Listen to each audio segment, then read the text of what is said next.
In today's lecture, we are going to discuss moment generating function, and it is one of the important topic of probability distribution. हम इसे in short MGF भी लिखते हैं. So MGF of a random variable x having the probability function fx is given by mxt is equals to expected value of e to the power x. This is expected value of e to the power tx. Okay. So M X T जो है वो denote करता है हमारा moment generating function. इसको यहाँ पर M is moment और यहाँ पर एक्स जो है वो सब्सक्रिप्ट होता है, टी हमारा पैरामीटर होता है जो रियल नंबर से बिलोंग करता है, और you can say T is a real constant. So आगे फर्दर प्रोबेबिलिटी डिस्ट्रीब्यूशन अगर कॉन्टीन्यूअस है तो हम इंटीग्रेशन यूज़ करते हैं, और यही सेम इसकी वैल्यू समेशन में लिखी जाएगी अगर हमारा प्रोबेबिलिटी डिस्ट्रीब्यूशन कैसा है, डिस्क्रीट है. डिस्क्रीट के केस में आपको जो वैल्यूज़ मिलती हैं लाइक 1 2 3, उसमें बीच में रियल वैल्यूज़ इंक्लूड नहीं होती, इसलिए हम समेशन करेंगे. कॉन्टीन्यूअस प्रोबेबिलिटी डिस्ट्रीब्यूशन में क्या होता है कि जो आपके पास डेटा है वो क्लास इंटरवल्स की फॉर्म में आता है जिसमें सारे रियल नंबर रियल वैल्यूज़ भी कंसिडर्ड होते हैं, इसलिए हम इसको इंटीग्रेट करेंगे. फॉर्मूला किस तरीके से होता है, जो भी इसकी भी हम एक्सपेक्टेड वैल्यू फाइंड करते हैं वो यहाँ पर लिखा जाता है. जैसे अगर यहाँ पर e to the power T X है mgf के केस में, तो यहाँ पर दोनों जगह पे e to the power T X लिखा जाएगा, साथ में हमारा फंक्शन होगा. ठीक है. और फिर आगे फर्दर क्वेश्चन के अकॉर्डिंगली डिपेंड करता है कि वो कॉन्टीन्यूअस है तो हम इसको इंटीग्रेट करेंगे, अगर डिस्क्रीट है हमारे पास डेटा तो हम समेशन लगाएंगे. नेक्स्ट आगे हम जब e to the power x के एक्सपेंशन को ओपन करेंगे तो e to the power x की जो एक्सपेंशन हमारे पास होती है that is 1 plus X by 1 factorial plus X square by 2 factorial then X cube by 3 factorial and so on. So x की जगह पर यहाँ टी एक्स है, so this will be 1 plus T X X square by 2 factorial, and इसी तरीके से rth हो जाएगा T to the power R X R by R factorial. हम इसे अलग करके लिख सकते हैं. So expected value of 1 will be 1 and T हमारा रियल कांस्टेंट है तो यहाँ पे टी बाहर आ जाएगा ई एक्स. इसी तरीके से जो भी कांस्टेंट है वो एक्सपेक्टेशन के बाहर जा सकता है और इसको यहाँ पर लिख सकते हैं. ठीक है. इसको ओपन करने के बाद ये जो वैल्यूज़ हमें मिलती हैं ये हमारी म्यू आर डैश की वैल्यूज़ होती हैं. जैसे कि यहाँ पर ये फर्स्ट है तो ये हो जाएगा म्यू 1 डैश की वैल्यू, ये हो जाएगी हमारी म्यू 2 डैश की वैल्यू, और इसी तरीके से ये हमारी हो जाएगी म्यू आर डैश की वैल्यू. ठीक है. नेक्स्ट द कोएफिशिएंट, यहाँ पे जो म्यू के कोएफिशिएंट्स आ रहे हैं जो in general T to the power R by R factorial की फॉर्म में दिख रही हैं एक्सपेंशन में, ये हमारा आरथ जो है मोमेंट कहलाता है about origin. Now since M X T generate moment it is also known as moment generating function. Note में लिखा है differentiating equation number 2 with respect to T, और जब हम उसमें टी की वैल्यू 0 पुट करते हैं वी गेट जो हमारी लास्ट इक्वेशन नंबर 2 आई जिसमें जो एक्सपेंशन हमने म्यू की फॉर्म ले रखी है, अगर मैं उसको टी के रिस्पेक्ट में उसको डिफ्रेंशिएट करती हूँ और देन उसको इवेल्युएट करती हूँ at T is equals to 0, then हमें जो वैल्यू मिलती है वो किसकी होती है, म्यू 1 डैश की. कैसे, अब जब आप इसको डिफ्रेंशिएट करोगे with respect to T it will be 0, यहाँ पर म्यू 1 डैश होगा, टी की वैल्यू 1 हो जाएगी, देन म्यू 2 डैश और डिफ्रेंशिएट करने पे हो जाएगा 2t बाई 2, सो 2 से 2 कैंसिल, हमें 1 मिल जाएगा t. और इसी तरीके से जब हम इसको डिफ्रेंशिएट करेंगे देन हम t की वैल्यू 0 पुट करेंगे तो ये जो सारे फैक्टर्स हैं वो क्या हो जाएंगे, t की वैल्यू पुट करते ही 0 हो जाएंगे और हमें मिल जाएगा ये म्यू 1 डैश. सिमिलरली जब इसी को हम ट्वाइस टाइम डिफ्रेंशिएट करेंगे तो हमें मिल जाएगा म्यू 2 डैश, और ऐसे ही हम इसको आरथ टाइम डिफ्रेंशिएट करेंगे तो हमें मिल जाएगा mu R dash. In general the moment generating function of X about the point X is equals to A, this is defined as, मतलब अगर हम M G F moment generating function किसी भी पर्टिकुलर पॉइंट पे निकाल रहे हैं, अभी हमने जो कैलकुलेट किया वो टी इज इक्वल्स टू 0 या अबाउट ओरिजिन निकाला है, बट अगर हम इसी को किसी पॉइंट ए पर निकालते हैं तो हम इसको कैसे डिफाइन करते हैं, ये हो जाएगा हमारा about x is equals to a is equals to expectation of e to the power x minus a, ठीक है, क्योंकि अब हमने जो पॉइंट है वो शिफ्ट कर दिया है, वो हमारा अब ए हो चुका है, इसलिए हम इसको एक्स माइनस ए के अबाउट एक्सपेंड करेंगे। तो हर जगह पर ये जगह एक्स माइनस ए, जो सेम एक्सपेंशन हमने ई टू द पावर एक्स की ओपन की थी वही रहेगी। अब एक्स की जगह पर ये टी पावर में क्या आ चुका है, t of t into x minus a, तो ये सारा यहाँ पर एक्स की वैल्यू पे रिप्लेस हो जाएगा। और इसी तरीके से जब आप इसको ओपन करेंगे तो ये ऐसे आ जाएगा। ओके, अब यहाँ पर जो म्यू आर डैश है उसकी वैल्यू ये हो जाएगी, and this will be R rth moment जब हम इसको किसी पर्टिकुलर पॉइंट ए पर कैलकुलेट कर रहे हैं। Now let's discuss an example related to this concept. Find the MGF of a random variable whose moments are mu r dash is equals to r plus 1 factorial into 2 raised power r. हमें find करना है moment generating function. So we know mxt is equals to summation running from 0 to infinity t to the power r by r factorial mu r dash। यहाँ पर अभी हमने discuss किया mxt हमारा किसके इक्वल है, ये जो एक्सपेंशन अगर मैं इसको समेशन की फॉर्म में लिखूँ तो ये जो आरथ मोमेंट है इस पे अगर हम समेशन रन कर दें फ्रॉम 0 टू इन्फिनिटी तो ये हमारा क्या बन जाता है mxt। तो इसी को हम यूज़ करेंगे इसमें। म्यू आर डैश का मोमेंट जो है वो हमें ऑलरेडी क्वेश्चन में गिवन है, सो हम यहाँ पुट कर देंगे। r प्लस 1 फैक्टोरियल को ओपन करेंगे, r प्लस 1 इंटू में r फैक्टोरियल, और r फैक्टोरियल से r फैक्टोरियल कैंसिल आउट हो जाएगा। t और r को हम क्लब करके लिख सकते हैं 2t, और इसकी पावर को रेज कर देंगे r, क्योंकि दोनों पर ही पावर r रेज हो रखी है, और r प्लस 1 बचा था वो यहाँ पर आ गया। अब हम समेशन में वैल्यू पुट करके इसको ओपन करेंगे तो हमें ये मिल जाएगा। और इससे ये स्टेप कैसे आएगा, हमें पता है बाइनोमियल डिस्ट्रीब्यूशन का क्या फॉर्मूला होता है, 1 प्लस एक्स और इसकी पावर हम रेज करें n, तो ये इक्वल होता है 1 plus N X plus N minus 1 X square by 2 factorial, plus इसी तरीके से N minus 1 N minus 2 X cube by 3 factorial and so on. तो इसी एक्सपेंशन की हेल्प से हम इसको किस तरीके से लिख सकते हैं, 1 माइनस 2t और इसकी पावर रेज हो जाएगी -2। नेक्स्ट क्वेश्चन है, let the random variable x assume the value r with the probability function given by p x is equals to r। ये किसके इक्वल दे रखा है हमें, q to the power r minus 1 into में p, r की value 1 2 3 and so on, इस तरीके से चलेगी। तो इस क्वेश्चन में हमें तीन चीज़ें फाइंड करनी, पहला है मोमेंट जनरेटिंग फंक्शन, दूसरा है मीन और तीसरा है variance. p x is equals to R का क्या मतलब है, यहाँ पर x क्या है, x हमारा रैंडम वेरिएबल है। लेट्स से अगर हमने दो कॉइन को टॉस किया है और मेरा यहाँ पे जो रैंडम वेरिएबल x है वो ये बताता है कि नंबर ऑफ हेड्स कितने आएंगे, ठीक है। तो हम जो प्रोबेबिलिटी डिस्ट्रीब्यूशन बनाते हैं कि नंबर ऑफ हेड्स 0 टाइम्स आएंगे या नंबर ऑफ हेड्स 1 टाइम आएगा या फिर नंबर ऑफ हेड 2 टाइम्स आएगा, तो जैसे नंबर ऑफ हेड्स 0 टाइम कब आएंगे, जब दोनों कॉइन्स में टेल और टेल आ जाए, ठीक है, जिसकी प्रोबेबिलिटी 1/4 है। नंबर ऑफ हेड्स 1 टाइम कब आएगा, या तो हेड टेल आ जाए या टेल हेड आ जाए, इन दोनों ही केस में नंबर ऑफ हेड्स जो है वो 1 टाइम है, जिसकी प्रोबेबिलिटी 2/4 विच इज़ 1/2। और 2 टाइम्स कब होगा, जब दोनों में ही हेड और हेड आ जाए, ठीक है, तो इसकी प्रोबेबिलिटी भी कितनी है, 1/4। तो यहाँ पर ये जो मैंने 0 1 2 लिखा है वो ये लिखा है कि जो नंबर ऑफ हेड है दैट मीन्स कि ये वो जब हम ट्रायल लेते हैं, जो कोई भी हमने एक्सपेरिमेंट किया, तो ये जो ट्रायल है और उस ट्रायल में मैं नंबर ऑफ हेड्स को काउंट कर रही हूँ, तो वो 0 टाइम्स अकर हो रहा है, 1 टाइम अकर हो रहा है, 2 टाइम अकर हो रहा है, यहाँ पर रैंडम वेरिएबल उसी चीज़ को, उसी वैल्यू को डिनोट करता है। अब जैसे कि ये जो आर वैल्यू है ये इसी चीज़ को बता रही है कि आर की वैल्यू 0 है या आर की वैल्यू 1 है या आर की वैल्यू 2 है। ओके, सो आई होप ये P X is equals to R जो लिखा हुआ है वो आप लोगों को क्लियर हो गया होगा। तो यहाँ पर हमें तीन चीज़ें फाइंड करनी है। सबसे पहले हम मोमेंट जनरेटिंग फंक्शन निकालते हैं जिसका फॉर्मूला ये होता है, अभी हमने डिस्कस किया।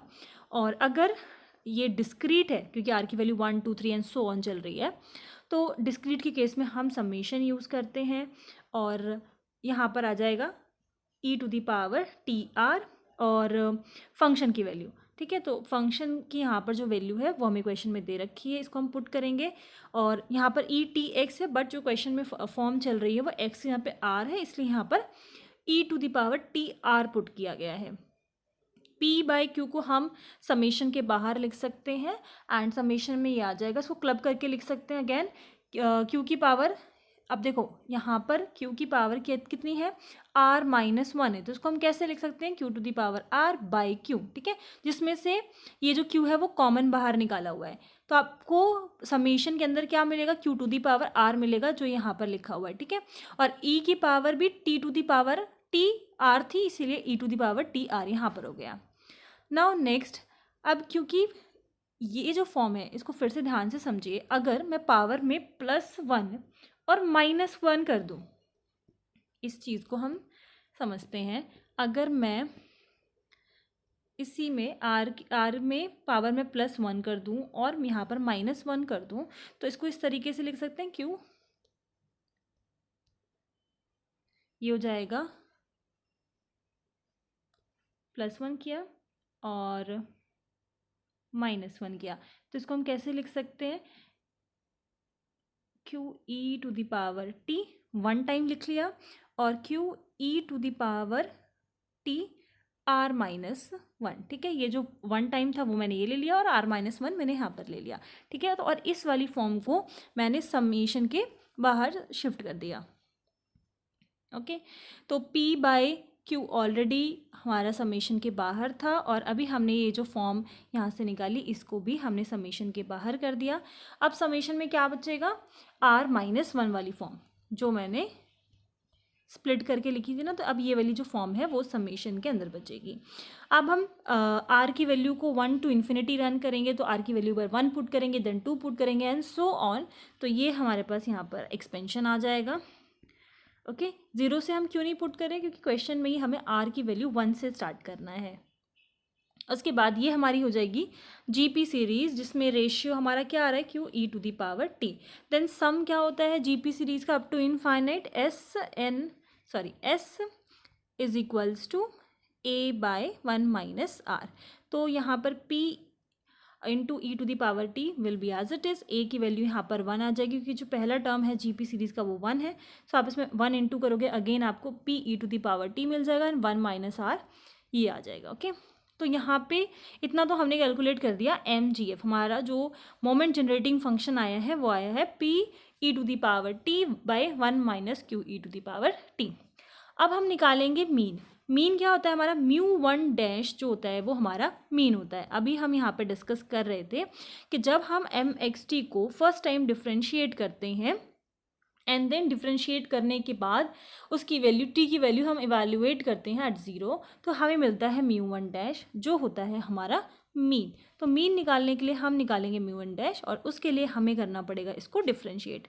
इसमें हम लगा सकते हैं u बाई वी, तो इसको डिफ्रेंशिएट करेंगे तो v का स्क्वायर हो जाएगा, और डिफ्रेंशिएट करने पर हमें यहाँ पर ये मिलेगा 1 minus Q E to the power T का square and then 1 minus Q E to the power t. This is very light, let me write it again. यहाँ पर आ जाएगा 1 minus Q E to the power T, इसका whole square हो जाएगा क्योंकि v का स्क्वायर करना होता है। देन इसको v को हम एज इट इज लिखेंगे 1 minus Q E to the power T, simple differentiation करना है। देन जब हम p E to the power T का डिफ्रेंशिएशन करेंगे तो p आएगा और e टू दी पावर का डिफ्रेंशिएशन अगेन वही होता है, तो इसको एज इट इज लिख देंगे। Then minus p E to the power T अब एज इट इज रहेगा और इसका डिफ्रेंशिएशन हमें करना है, तो ये हो जाएगा 1, यहाँ पर v की वैल्यू क्या है 1 minus Q E to the power T, इसका डिफ्रेंशिएशन क्या होगा 1 का तो 0 हो जाएगा, minus Q as it is और e to the power T. तो यहाँ पर हम लिख देते हैं इनटू में आ जाएगा minus Q E to the power T. तो ये जो नेगेटिव है नेगेटिव नेगेटिव पॉजिटिव हो जाएगा। जब हम इसे, मैं लिख देती हूँ यहाँ पर, यहाँ से मैं इसको हटा के नेगेटिव नेगेटिव पॉजिटिव कर देती हूँ। एंड जब हम इसको ओपन करेंगे तो 1 से इसको मल्टीप्लाई करना है, इसको मल्टीप्लाई करना है, तो ये आ जाएगा p E to the power T minus Q E to the power T, और यहाँ पर आ जाएगा plus p E to the power T into में ये मल्टीप्लाई में था और ये हो जाएगा q E to the power T. Okay, sorry, इसमें मल्टीप्लाई करने पर आ जाएगा P Q E to the power T and again E to the power T, जिसकी वजह से ये और ये टर्म्स आपस में कैंसिल आउट हो जाएंगी और यहाँ पर हमें मिल जाएगा P E to the power T by 1 minus Q E to the power T का होल स्क्वायर। अब हमें इसे इवैल्यूएट करना है at T is equals to 0, तो जहाँ पर भी टी है वो 0 हमें पुट कर देंगे, जैसे कि हमने यहाँ पर टी की वैल्यू 0 पुट करी, तो e to the power 0 will be 1। Okay, तो यहाँ पर बचेगा हमारे पास p। अगैन यहाँ पर हम t की वैल्यू को 0 पुट करेंगे, तो यहाँ पर हमारे पास आ जाएगा e to the power 0 which is E to the power 0 which is 1, तो यहाँ पर आ जाएगा 1 माइनस क्यू का होल स्क्वायर। तो हमारे पास यहाँ पर बचेगा p और 1 माइनस क्यू का whole square. Now you all know p plus q हमारा किसके इक्वल होता है, 1 के इक्वल। हाउ, क्योंकि p जो है हमें बताता है प्रोबेबिलिटी ऑफ सक्सेस हमारी कितनी है और q हमें बताता है हमारा प्रोबेबिलिटी ऑफ फेलियर कितना है। तो सम ऑफ प्रोबेबिलिटीज़ हमेशा 1 के इक्वल होती हैं। तो चाहे अगर मुझे p की वैल्यू निकालनी हो तो मैं 1 माइनस q करके निकाल सकती हूँ, q की वैल्यू निकालनी हो तो मैं 1 माइनस p करके निकाल सकती हूँ। इसी तरीके से जब मैं 1 माइनस q की जगह पर p वैल्यू पुट कर सकती हूँ, ये हो जाएगा p स्क्वायर और एक p से एक p कैंसिल हो जाएगा विच विल बी 1 बाई पी। तो हमारे पास जो म्यू 1 डैश की वैल्यू है वो कितनी आ जाएगी, 1 बाई पी। तो सेकंड जो क्वेश्चन है इसमें मीन निकालने का अबाउट द ओरिजिन, वो हो जाएगा 1 बाई पी। थर्ड क्वेश्चन था हमारा वेरिएंस निकालने का, और वेरिएंस का फॉर्मूला क्या होता है, वेरिएंस यहाँ पे म्यू 2 से डिनोट किया जाता है। आप इस चीज़ का ध्यान दें कि जो म्यू 1 डैश है, यहाँ पे जो म्यू पे डैश लगा हुआ है दैट इज़ डिफरेंट, और जब हम सिर्फ म्यू 2 लिख रहे हैं उस पर कोई डैश नहीं लगा हुआ, वो डिफरेंट है। ठीक है, तो वेरिएंस को म्यू 2 से डिनोट किया जाता है। और म्यू 2 डैश आप कैसे निकाल सकते हो, ये भी जस्ट हमने पढ़ा। जब आप एक टाइम डिफ्रेंशिएट कर रहे हो तो आपको म्यू 1 डैश मिल रहा है, जब आप ट्वाइस टाइम इसी चीज़ को डिफ्रेंशिएट कर रहे हो तो आपको म्यू 2 डैश मिल रहा है। तो यहाँ पे जो हमारा वेरिएंस का फॉर्मूला है उसमें हमें म्यू 2 डैश निकालना है एंड देन उसे सब्ट्रैक्ट करना है म्यू 1 डैश के स्क्वायर से। तो म्यू 1 डैश हम ऑलरेडी निकाल चुके हैं विच इज़ 1 बाई पी, उसका स्क्वायर कर देंगे तो वो आ जाएगा 1 बाई पी स्क्वायर। हमें जस्ट अब कैलकुलेट करना है म्यू 2 डैश, और उसके लिए हम इसी चीज़ को ट्वाइस टाइम डिफ्रेंशिएट करेंगे। अभी जो हमने फर्स्ट टाइम डिफ्रेंशिएट किया था उससे हमें ये वाली वैल्यू मिली थी, अब इसी को हम सेकेंड टाइम डिफ्रेंशिएट कर देंगे, जो कि आपका काम है। आप एक बार इसको सॉल्व करो, डिफ्रेंशिएट करो और उसमें देन टी की वैल्यू को पुट करो 0। अगर आपको कोई प्रॉब्लम आती है और आपसे ये नहीं सॉल्व हो रहा तो हम अपने नेक्स्ट लेक्चर में उस चीज़ को डिस्कस कर सकते हैं। देन टी की वैल्यू 0 पुट करने पे आपको मिल जाएगी म्यू 2 डैश की वैल्यू, और इसको पुट करने पे हम इस यहाँ पे वैल्यू पुट करेंगे and we will get variance which will be Q by P square. तो ये तीनों पार्ट यहाँ पर सॉल्व हो गए। MGF कैसे निकालना है, मीन कैसे निकालना है और वेरिएंस कैसे निकालना है। Now let's come to our third question, which is show that MGF of a random variable x having the probability density function. So mx is equals to 1 by 3 जब x की value -1 और 2 के बीच में है and elsewhere 0।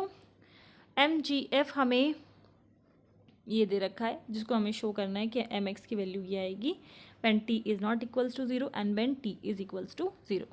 So probability density function क्या है हमारा, जब हमारे पास कॉन्टिन्यूस प्रोबेबिलिटी डिस्ट्रीब्यूशन होता है तब हमारा फंक्शन जो होता है वो प्रोबेबिलिटी डेंसिटी फंक्शन कहलाता है, जिसको हम इन शॉर्ट में PDF भी लिखते हैं। और जब हमारा, मैं यहाँ से आप लोगों को बता देती हूँ, 2 केसेस हमने पढ़े थे प्रोबेबिलिटी डिस्ट्रीब्यूशन में। अगर कॉन्टिन्यूस हो तो हम इंटीग्रेशन का यूज़ करते हैं और डिस्क्रीट हो तो हम समेशन का यूज़ करते हैं। तो इससे जो एसोसिएटेड फंक्शन होता है हमारा इन केस ऑफ कॉन्टिन्यूस, तो हम उसको बोलते हैं PDF which is probability density function, और डिस्क्रीट के केस में हम इसको बोलते हैं PMF which is probability mass function. ठीक है, तो अगर यहाँ पे PDF दे रखा हो विच मीन्स कि कॉन्टिन्यूस प्रोबेबिलिटी डिस्ट्रीब्यूशन की बात हो रही है एंड सेम फॉर PMF। ठीक है, तो अब जो हमें थर्ड क्वेश्चन दे रखा है वो हमारा है PDF, ये हमें शो करना है कि इसका MGF इसके इक्वल आएगा। तो अंडरस्टूड है कि हमें इंटीग्रेशन लगाना है और लिमिट भी ऑलरेडी दे रखी है। लिमिट क्या लेनी है हमें? लिमिट हमें लेनी है -1 to 2, जहाँ पर भी बात करेगा वही हमें लेना है, क्योंकि अगर आप देखो आप -∞ to ∞ लेते हो तो हर जगह पर फंक्शन की वैल्यू 0 ही है, तो हमें बेसिकली निकालना है -1 और 2 के बीच में। तो ये हो जाएगा e⁻t x और हमारा फंक्शन हमें दे रखा है 1/3, सो e⁻t x dx हो जाएगा। Simply we will integrate it, 1/3 हमारा इंटीग्रेशन के बाहर चला जाएगा, और e⁻t x से जब आप इंटीग्रेशन करोगे you will get e⁻t x again, upper limit minus lower limit, it will B 1/3t and this will be multiplied by e⁻2t minus e⁻−t, where t is not equals to 0। और अगर t की value 0 हो तो हमें क्या करना है, यहाँ पे t की वैल्यू को, ये जो फंक्शन में हमने वैल्यू पुट करी, यहाँ पे हमें t की वैल्यू 0 कर देनी है।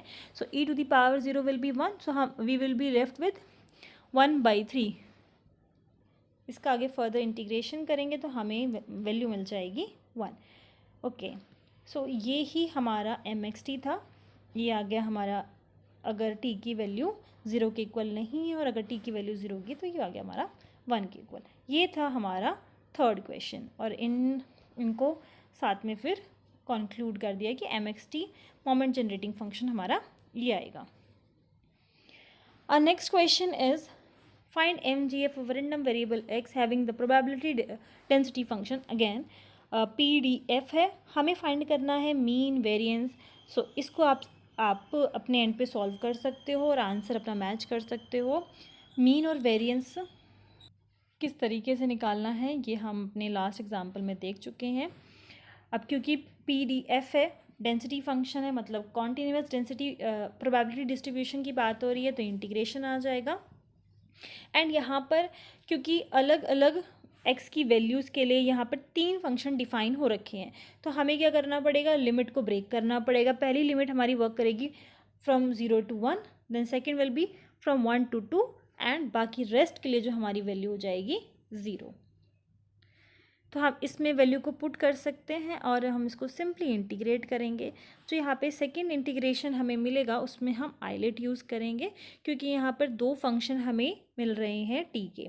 सो आइलेट के अकॉर्डिंगली जो हमारा पहला फंक्शन होगा, एक फंक्शन तो हमारा है एक्सपोनेंशियल का, दूसरा फंक्शन हमारा एल्जेब्रिक का फंक्शन है। तो हमारा जो फर्स्ट फंक्शन होगा वो एज इट इज़ होगा 2 - x, और सेकेंड फंक्शन का हम कर देंगे integration which is e⁻t x by t, और हमारी लिमिट लग जाएगी इसमें from 1 to 2। Then again whole integration, और जो फर्स्ट टर्म होगी उसका करेंगे हम डिफ्रेंशिएशन, तो ये हो जाएगा -1, और इसका हम करेंगे इंटीग्रेशन, ठीक है, तो e⁻t x by t आ जाएगा। तो सेकेंड वाले इसमें हमारा लग जाएगा आइलेट, एंड इवन हमारा फर्स्ट इंटीग्रल में भी आइलेट ही लगेगा, क्योंकि अगेन ये जो दोनों फंक्शंस हैं वो हमारे t की फॉर्म में है, तो आप आइलेट लगा के इसको ओपन कर सकते हो। फर्स्ट में ये जो दोनों टर्म्स हैं वो आ जाएंगी, और इसमें ये दोनों टर्म्स, ठीक है, तो दोनों में आइलेट ही लग रखा है। इसको सॉल्व करने के बाद mxt की वैल्यू आपको ये मिल जाएगी, बट मीन और वेरिएंस के लिए हमें mxt को एक बार डिफ्रेंशिएट करना पड़ता है, एंड μ1' की वैल्यू आ रही है 1। इसी तरीके से μ2' की वैल्यू हम कैलकुलेट कर सकते हैं, एंड वेरिएंस का फॉर्मूला भी हमने डिस्कस किया है, और उसमें वैल्यू पुट करोगे तो आपको मीन एंड वेरिएंस मिल जाएगा। तो ये आप अपने एंड पे सॉल्व कर सकते हो। आंसर्स ये हैं। अगर आपके आंसर्स नहीं आते तो हम अपने सेकेंड लेक्चर में ये इसको सॉल्व करते ही आगे फिर अपने जो फर्दर जो हमारे टॉपिक्स हैं उनको कंटिन्यू करेंगे। Thank you.